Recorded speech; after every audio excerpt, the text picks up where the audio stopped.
Assalamu alaikum. This is the first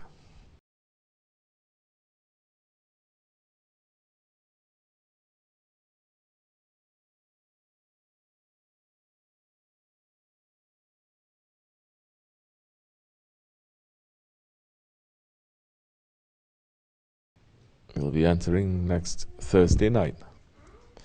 The day is also important. So many things are happening. This is one of the forgotten sunnats. This is one of the forgotten sunnats.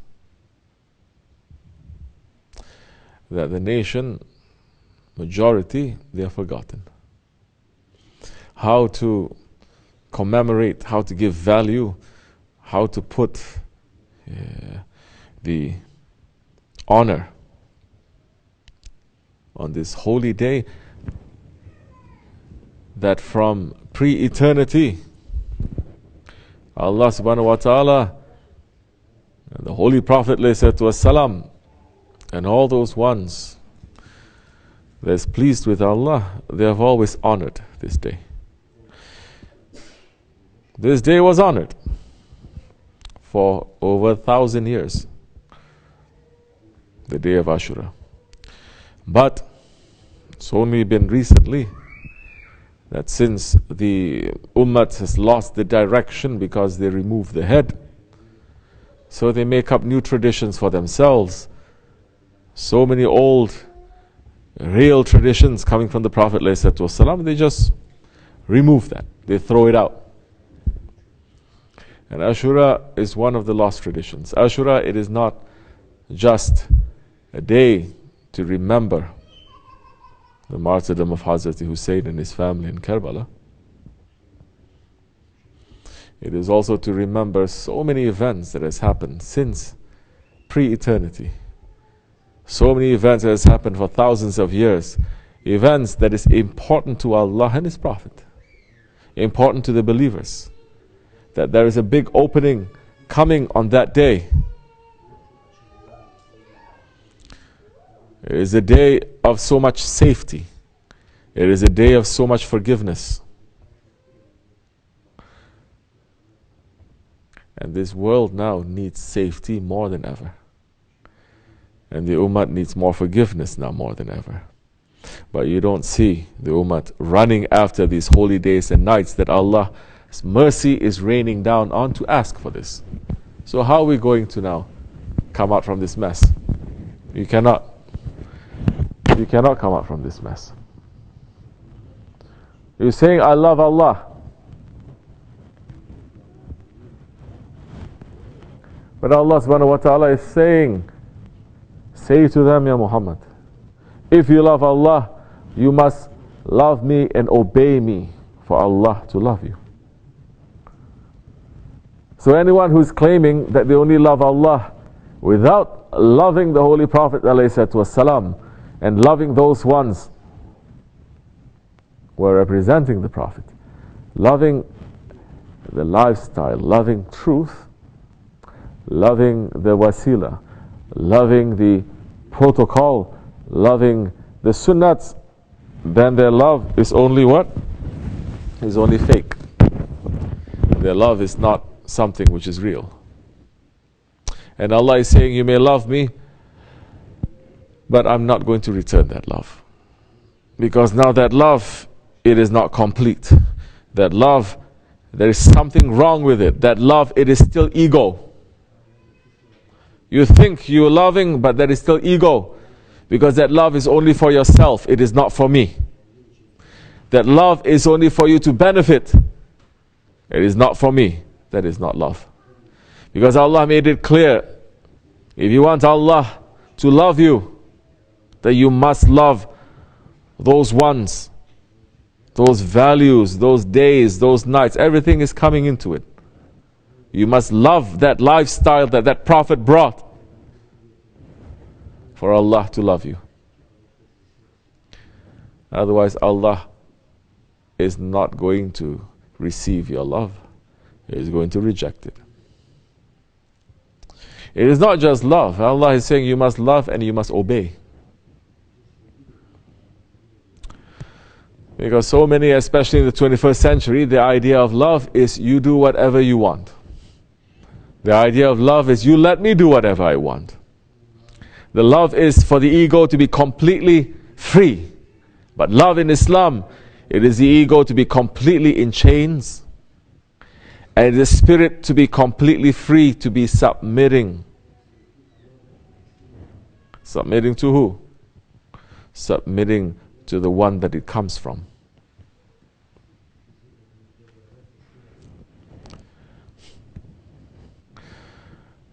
Alhamdulillah, that we belong to the Holy Prophet ﷺ.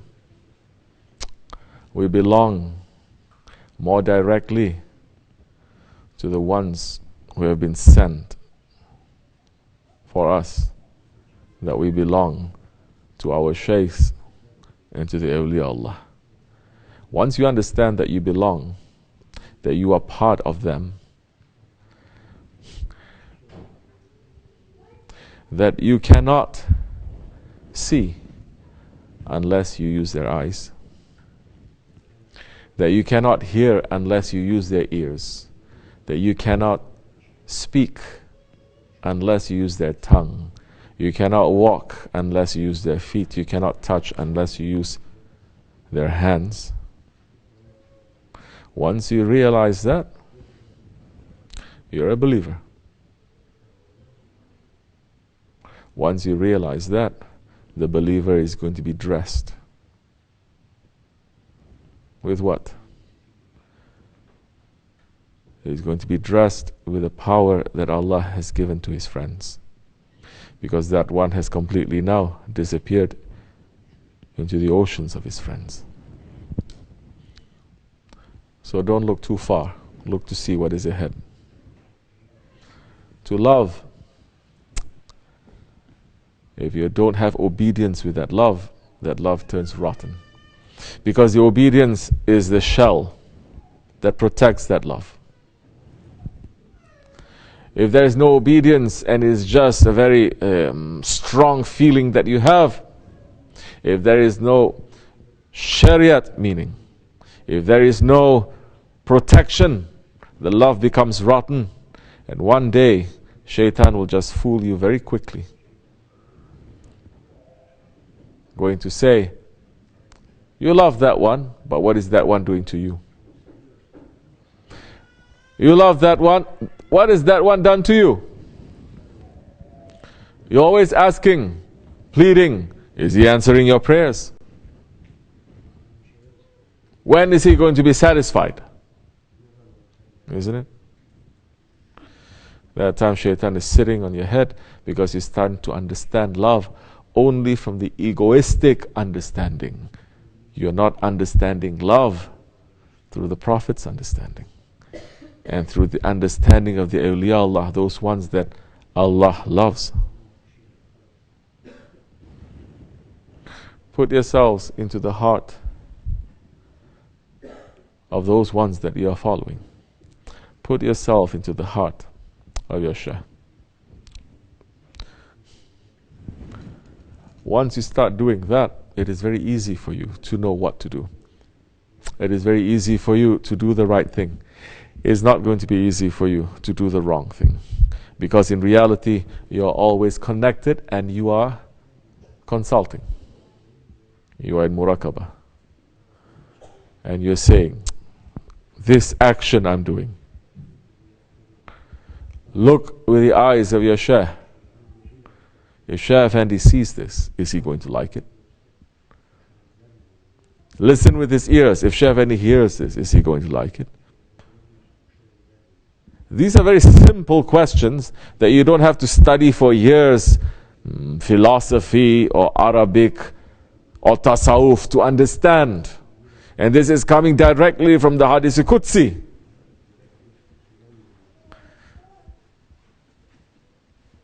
My servant becomes beloved to me when he obeys the Shariat. But my servant now, he comes close to me. When that person, when that believer comes close to Allah subhanahu wa ta'ala, Those who are nearest to Allah subhanahu wa ta'ala, who are they? They're the prophets, correct? What do, the prophets? They just come close to Allah. Just close to Allah, and they're lost in their love for Allah. Or Allah starts using them as His representatives. So there is a sign there. You are close. You have to be used as a representative. You are going to represent. You are going to be a part of that one. And Allah subhanahu wa ta'ala is saying, but the servant draws near to me when he starts to perform actions that I didn't make it to be an obligation. Now love starts to take over, ashq. Because you already went through the door of Shariat, now you say it is not enough. He doesn't have to tell me what to do for me to do it. I must know.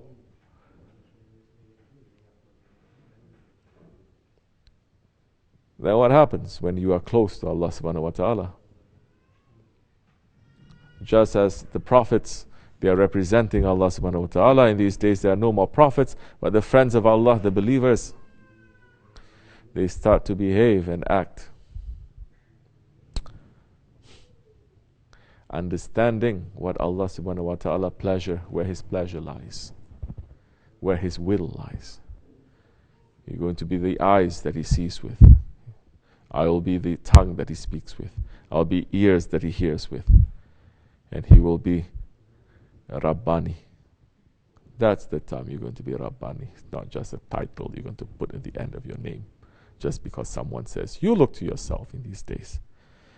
You sit and you say, how am I Rabbani? Am I doing things that is for me, that is obligation correctly?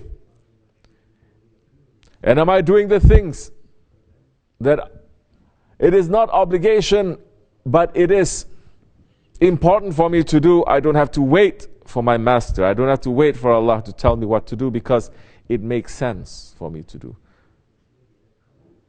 Because once you are loving someone, you are very sensitive to that. Person doesn't have to say, go get that.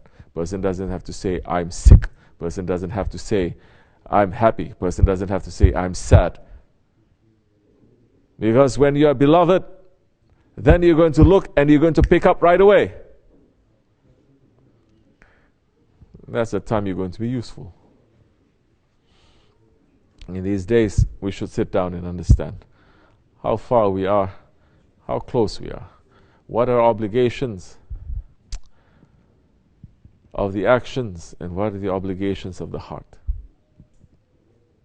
Otherwise, it is a very confusing days, and you cannot be relying just on your own intelligence.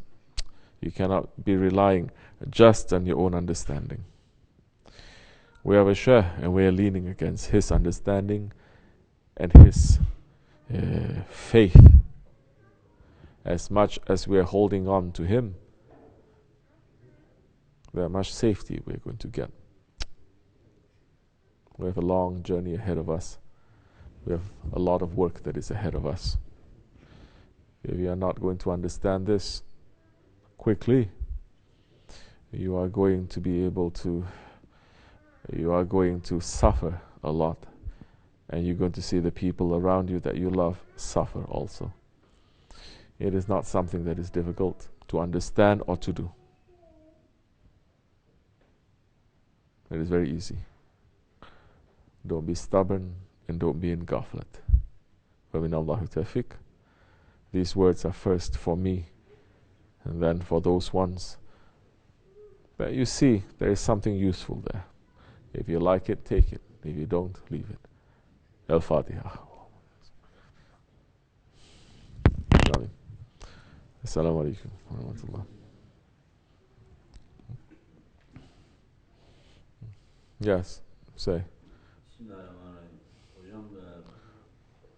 Many times we have good intention. Yes. But only intention. Yes. You are saying, okay, this part of me is not good. I have to change this. And you're making intention for that. Yes. But when you come with that situation face to face, Yes. you accept it going that way. You forget about your intention. Yeah. You made it. Right. So, of course, we are weak, but what we need to do, Hajam, Do it. how are we going to make our intention stronger? It's not making your intention stronger. Because your intention is already strong.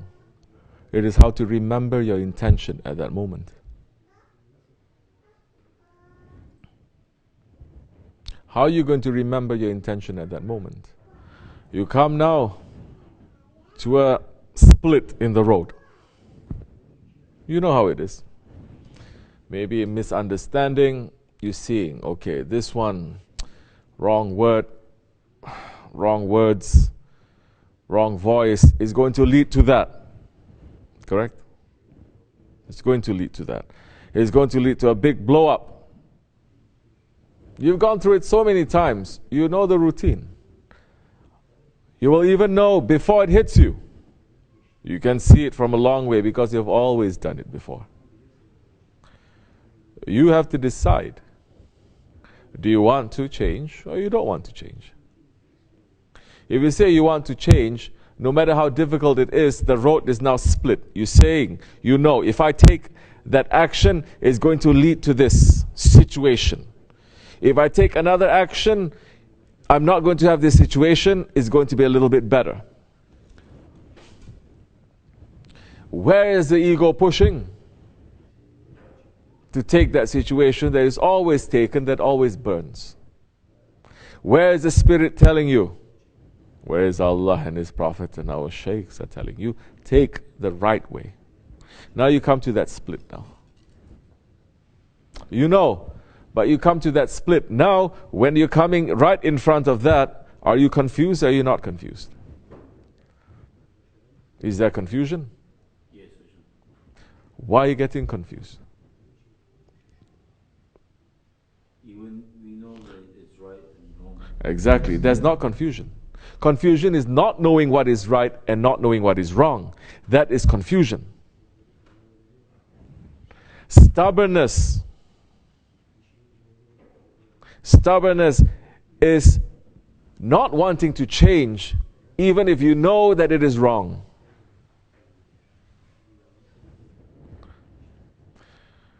You want to punch the wall? Go ahead, punch the wall. You're going to hurt. You say, I can't help it. Very good. Next time, punch 10 times more. Next time, punch 100 times more. Until something is going to penetrate, something is going to make you to understand that you cannot do this anymore.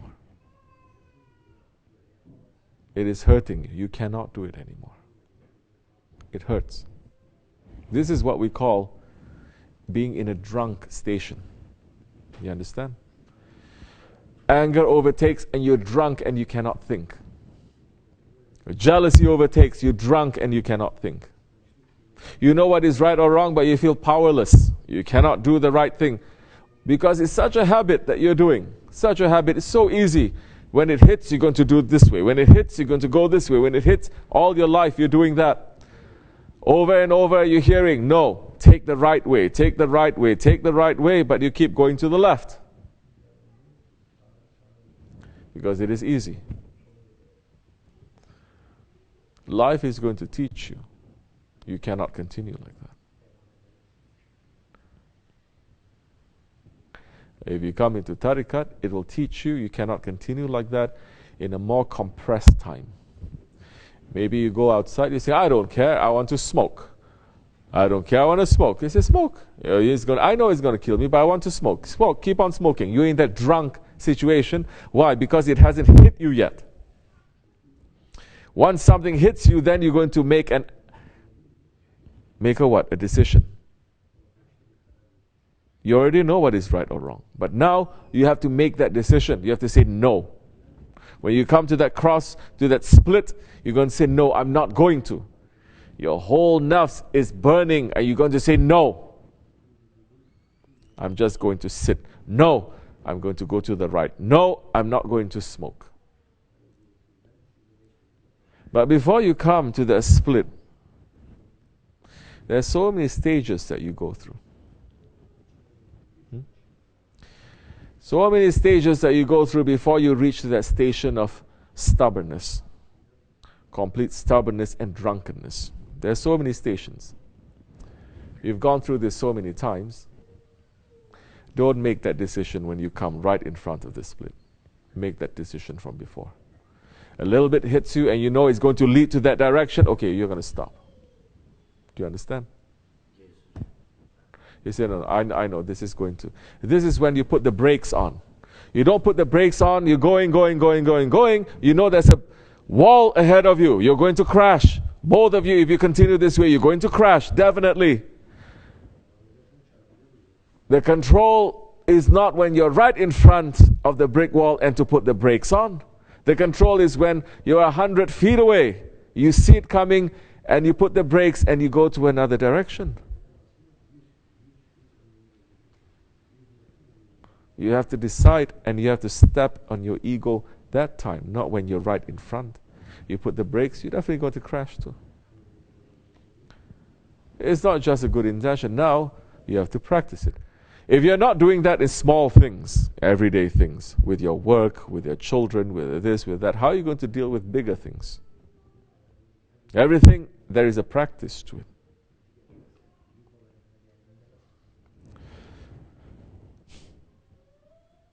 Don't be drunk. You understand? Because in the past, we're so used to doing all those things, and you really didn't get hurt too much. Even if you get hurt a little bit, you can bounce back to it. But after a while, it's starting to take a beating, a toll on you. Then you say, I cannot continue like this. No matter how much someone loves to smoke, and he says he cannot smoke, he may get the disease, he's going to suffer. Then it's up to him to decide or not. Still. Making the right decision. Why is it so difficult to make the right decision? Why is it so hard to make the right decision? If you're surrounding yourselves with right people, right thinking,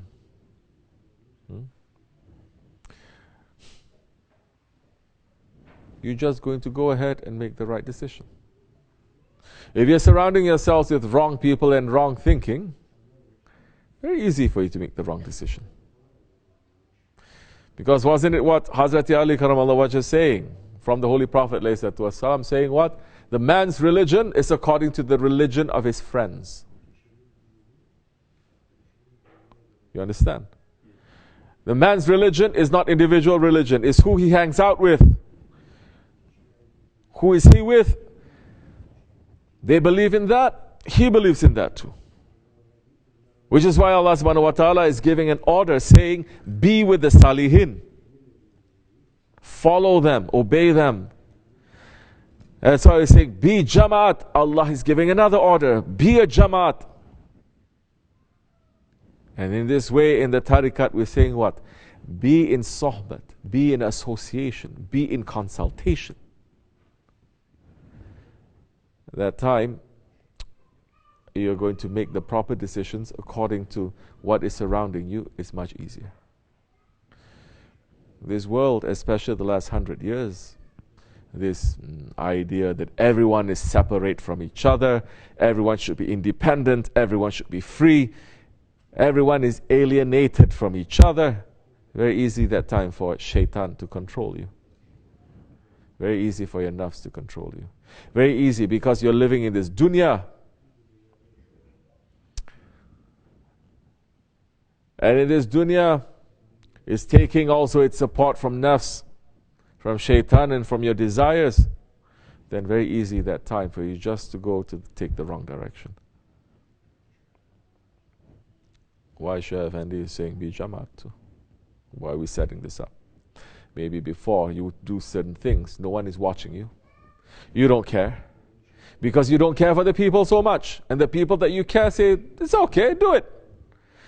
Now if you come here, you're going to think twice. You're going to think more than that. Slowly you're going to stop yourself. Understand, habits take years for it to become part of you, correct? It takes years. Good or bad. Don't think it's just going to disappear. Your bad habits just going to disappear in 1 day or 2 days. It's not going to be that quick. But you're going to watch yourself. You're going to observe. Don't be lost. You have to think. You have to put yourself out and you have to look and you have to think. Because that is exactly what's going to happen on Judgment Day. They're going to make you to look at everything. Whatever that you have thought, whatever that you have done, to open your book. If you're not doing this now, that day you're going to be in big trouble. If you're doing this now, that day you may find so many deletions, so many erasures. Everything is erased from your book that is bad. You understand? May Allah make it easy, inshallah. Assalamu alaikum.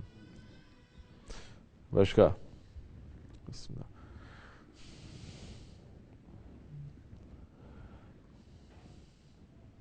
BismillahirRahmanirRahim. How we love Allah, is it okay to expect love in return? When we love Allah, is it okay to expect love in return? BismillahirRahmanirRahim.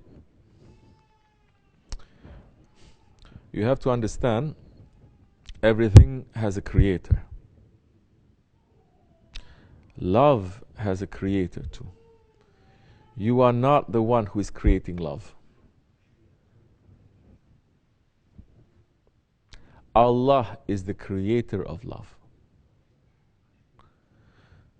So when you are saying that you love Allah, it is Allah who has created that love for Him and put it inside of you. So who in return, who in reality is asking for the love? You or Allah? You're saying you're a servant of Allah. What do you do? How are we going to serve Allah? How? How are we going to serve Allah? You're going to bring Him some water? Astaghfirullah. What are you going to do? Make Him a house? How are you going to serve Allah? But Allah is providing everything for us. And He's not asking for anything in return except that we say shukr. So who is serving who?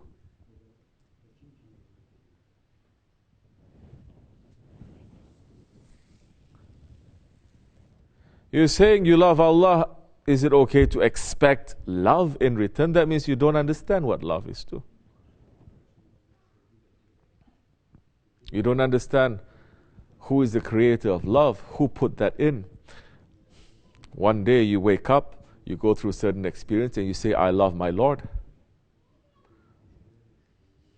But your Lord has been in love with you since the day of promises. But you forget that day when you pledge your love to Allah.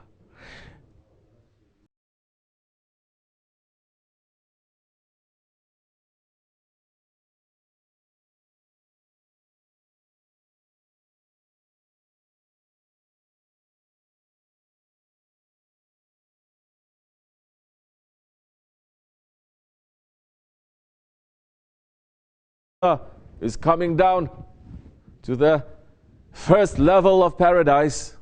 First level. Every last third of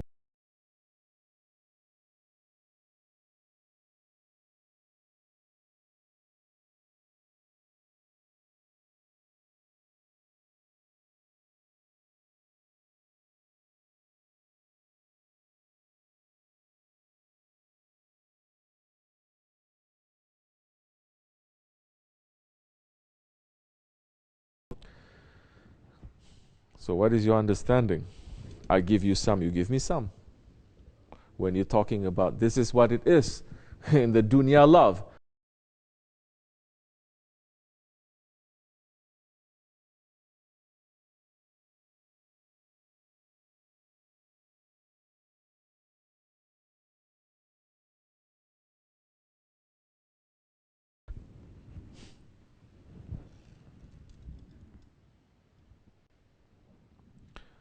But the time when you think you love Allah and you want to expect some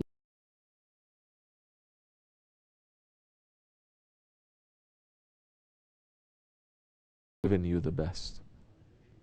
So if you're thinking that He has not given you anything since you love Him, there is a blindness that is covering you.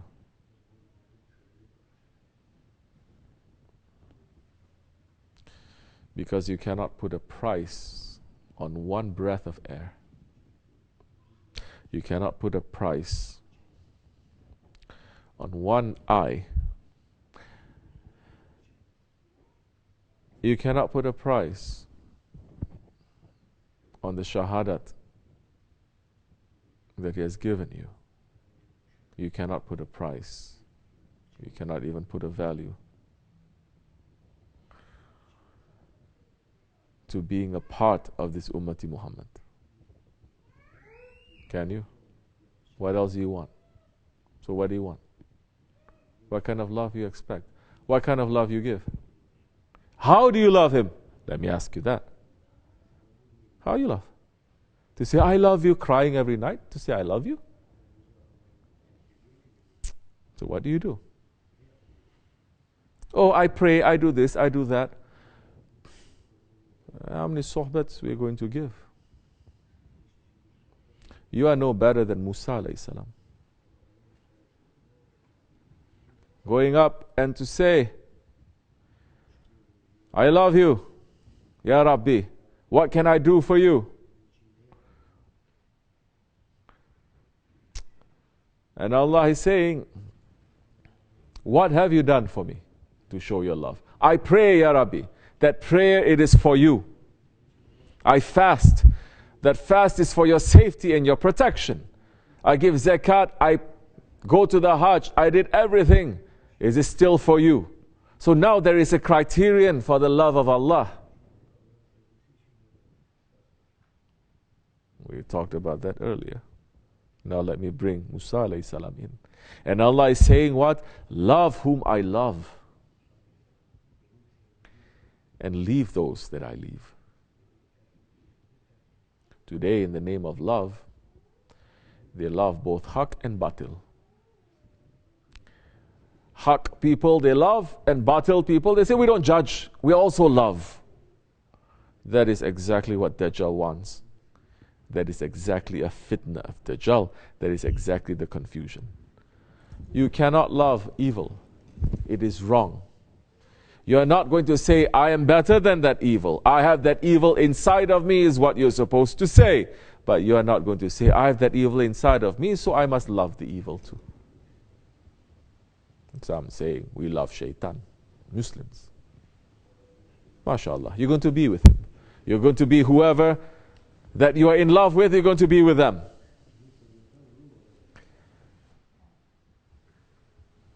And now what we spoke about earlier, Allah subhanahu wa ta'ala has put a criterion to His love.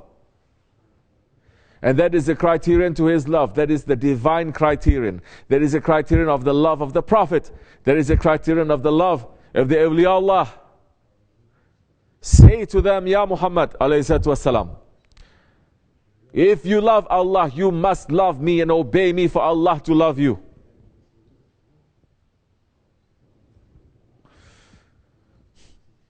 This is what you need to do.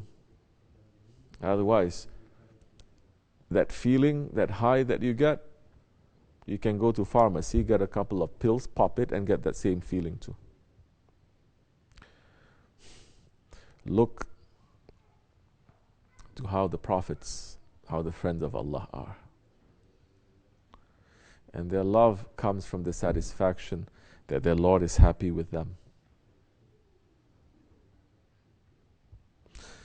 It is a very big subject. When people are ready, we may open it properly. Now, you're just touching a little bit to understand.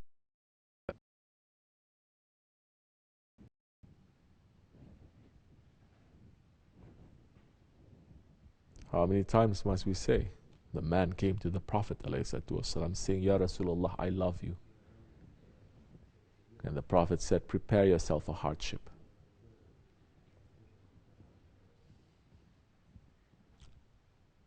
Are you ready for that kind of love? Or are you understanding that kind of love? I love you, you must give me candy. I love you, you must give me candy. I love you. Why are you not giving me candy?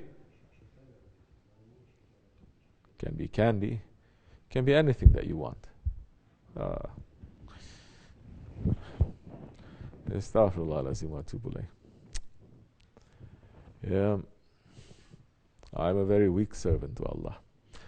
I cannot say I offer Him my love because this is very corrupted with so many things.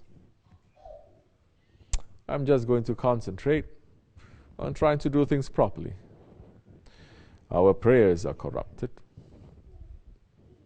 Our fasting is corrupted. Everything that we're doing, it is corrupted. It's not worth to be sent to divine presence. But let me put my weak service together with the service of those ones that Allah is pleased with them and that they are pleased with Allah, and Allah may, for the sake of those ones, overlook all my shortcomings and accept it too. This is tawassul. This is shafaat. Don't go alone in your love to Allah. That is also ego. Wa min Allahu tawfiq al-Fatiha. Okay. Last question. Say. BismillahirRahmanirRahim. How does one sit by the door of shukr even when they have bad health, family problems and poverty? I want to be a thankful servant, but it's difficult. If one is a believer and you have bad health, family problems and poverty, you are a believer, and if you are not sitting at the door of shukr, which door are you sitting at? Door of complaining? Must be. If you're sitting at the door of complaining, you cannot call yourself a believer.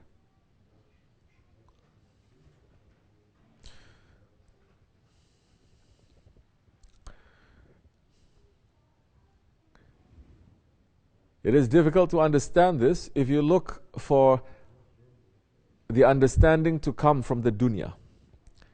But if you look for the understanding to come from the people of Akhirat, you will find not one, you'll find thousands of examples of how to sit by the door of shukr when you have bad health, when you have family problems, and when you have poverty. You think you have bad health, your health cannot be worse than who? Hazretleri Ayub alayhi salam. Is he your role model? To say, I have bad health, but oh, the Prophet of Allah, that Allah loves him and he loves Allah. Do you know the Prophet Ayub alayhi salam? Do you understand what he went through? Did you sit and to think for one instance what it's going to be like? If you're looking to that Prophet and you are looking at your bad health, yes, you may ask help from that Prophet. Maybe something is going to change. Not that you're going to get your health back and you're going to be thankful, but you're going to find the hikmah. You're going to find the blessings and the wisdom of that health, the bad health, because the bad health, if it's given to you by Allah, else it's Allah subhanahu wa ta'ala who gave you the good health to begin with. Are you sitting and understanding that? Or are you looking at your bad health and looking at other people with good health and say, why I cannot be like them?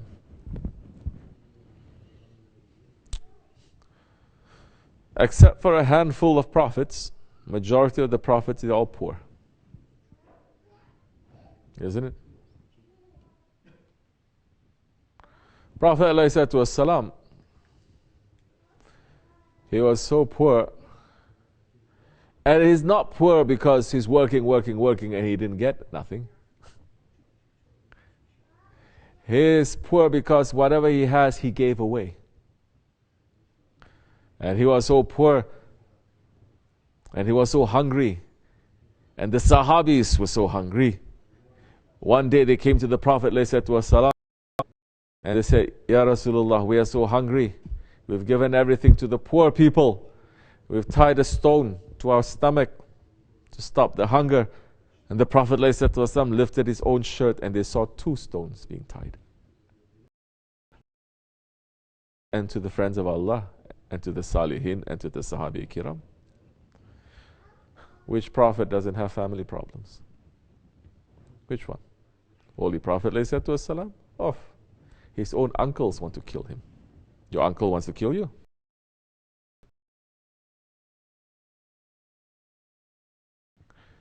Isa alayhi salam, his own people, they want to kill him. Musa alayhi salam, his own nephew made a fitna about him that is so bad.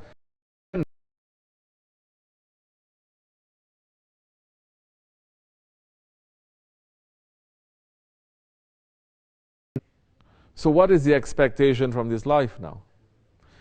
I'm going to have faith, and I'm going to be shukr when I have good health. Then you're not understanding how faith is built, and you're not understanding what the people of faith that they're going through. Whichever of the favors of your Lord can you deny? It is ayat.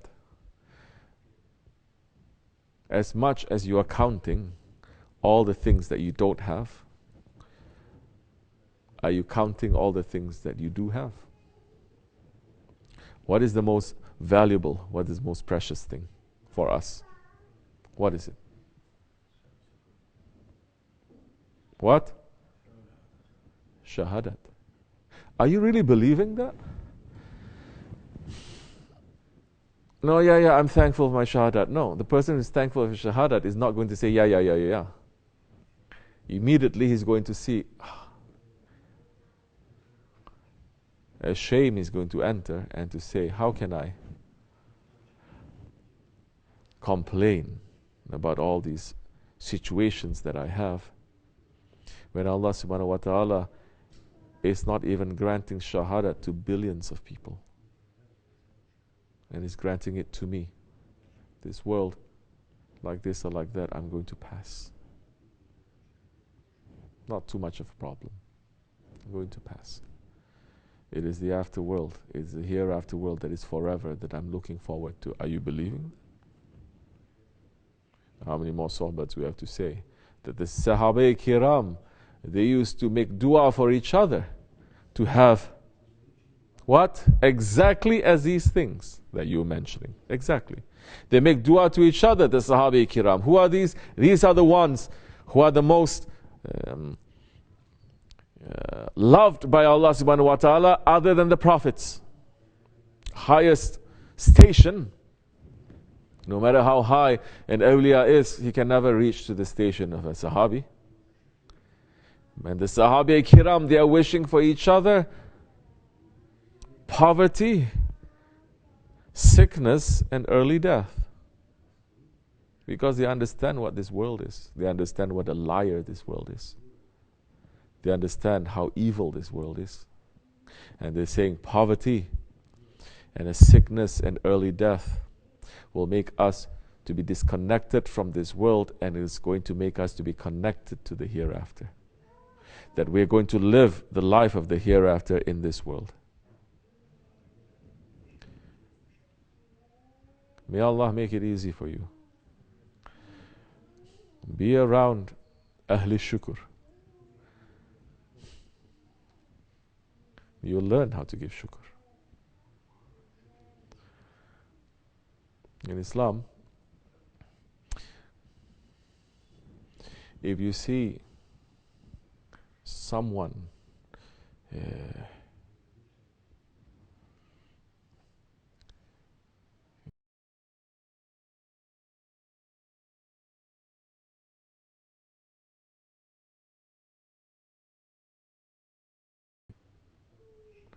It is when you see someone who is good in his relation with Allah that you say, I want to be like that.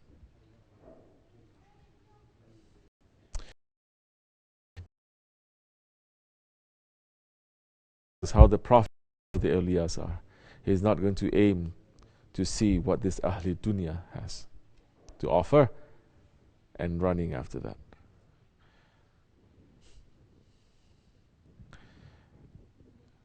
You study your Prophet, understand and think.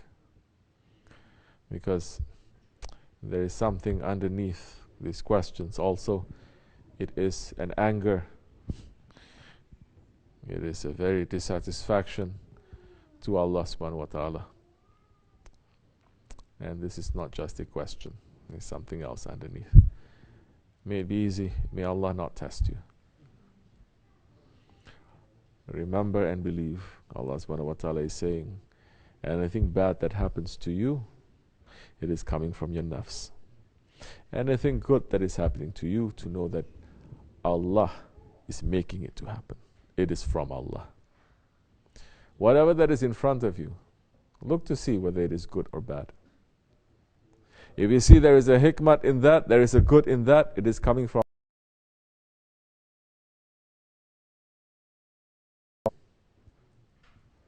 You understand? Al-Fatiha.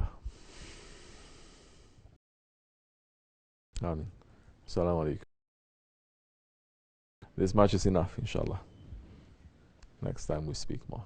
Assalamu alaikum. Fatiha.